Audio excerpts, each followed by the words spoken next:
Markle may have made the legal profession sexy again through her role in Suits, and fulfilled many women's fantasies by dating Prince Harry, but she is also a dedicated philanthropist. Earlier this year, she visited India to raise awareness of how the stigma surrounding menstruation is hindering teenage girls. She has traveled to Rwanda with World Vision Canada and has worked as a UN ambassador.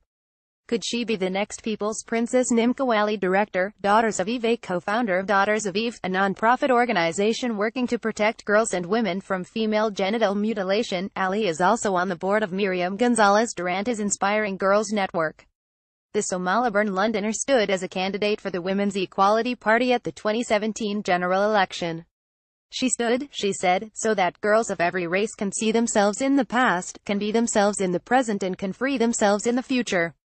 Pamela Anderson, actress, the ex-Baywatch actress, surprised fans when she popped up at the Ecuadorian embassy in London and became firm friends with its most famous resident, Julian Assange. She even wrote a poem offering advice to Donald Trump and Theresa May, based on her own special relationship with the WikiLeaks supremo. A longtime supporter of environmental and animal protection charities including PETA and Greenpeace, Anderson's own foundation stands for Our Planet and Life Within It. Quite right. John Bird, founder, Big Issue, longtime campaigner against homelessness. Lord Bird slammed decades of ministerial failure in May when he said that poverty is stitched into the system. He claimed that successive ministers were keen to be associated with the big issue, but none were willing to take the radical measures necessary to get large swaths of the population out of poverty. He called for the establishment of a poverty prevention unit at the heart of government.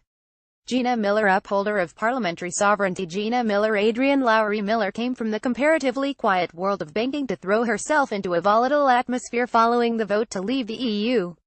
After successfully taking the government to court, ensuring Parliament was given the chance to vote on Article 50, she led a campaign to back MPs opposed to a hard Brexit. Despite repeated threats, Miller is continuing her fight and is determined to remain holding the government to account. Abdurrashid Dual, CEO, Dahabshil Dual, once named as one of the 50 most influential Africans, turned around his father's money transfer company, Dahabshil, making it a world leader and a trailblazer for social entrepreneurship in the Somali region.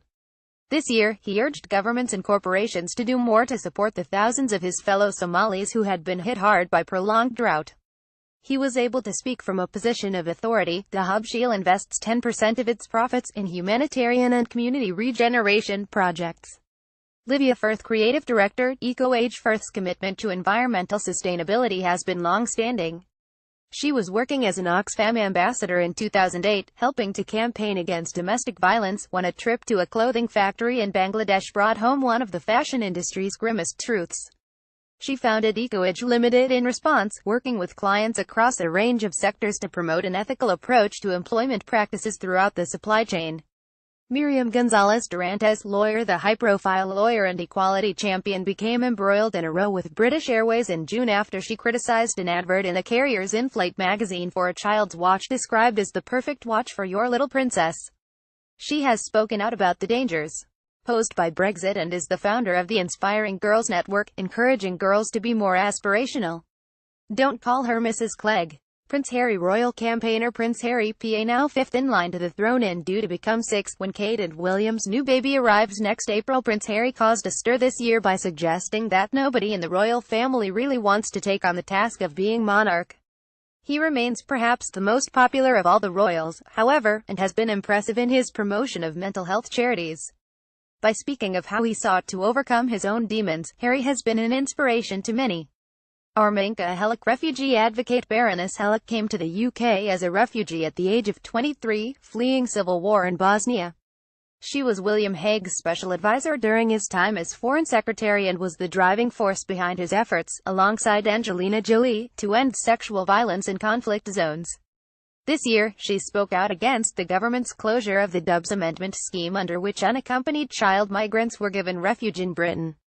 Neville Lawrence, campaigner. The Progress 1000, in partnership with Citi, and supported by Invisalign, is the Evening Standard's celebration of the people who make a difference to London life. Progress 1000, the father of Stephen Lawrence, who was murdered in a racially motivated attack in 1993. Neville fought a long campaign to challenge police failings during the investigation of his son's death. With knife crime continuing to blight the lives of many Londoners, Lawrence has added his experienced voice to the debate about how the scourge can best be tackled. In July, it was announced he would lead a new community group, set up by the Met to hold the police to account over knife crime and relations between law enforcers and London's citizens. Jolyon Mom barrister AQC at Devereux Chambers. Mom is a tax specialist who this year crowdfunded more than £100,000 to help him challenge Uber in the High Court over allegations that the firm had undercharged VAT claims it denies. He came to particular prominence as a vocal opponent of Brexit, first supporting Gina Miller's Article 50 case in Britain, then seeking to bring a case in Ireland which would have clarified Article 50's revocability, though proceedings were ultimately discontinued. David Pannick, human rights lawyer, one of the legal world's biggest brains. Lord Pannick QC specializes in public law and human rights. A regular in front of the Supreme Court, he hit the headlines when he acted for businesswoman Gina Miller in her case against the government's plans to initiate Brexit by triggering Article 50 without recourse to Parliament. Miller, with Pannick's help, won the day. He was made a life peer in 2008.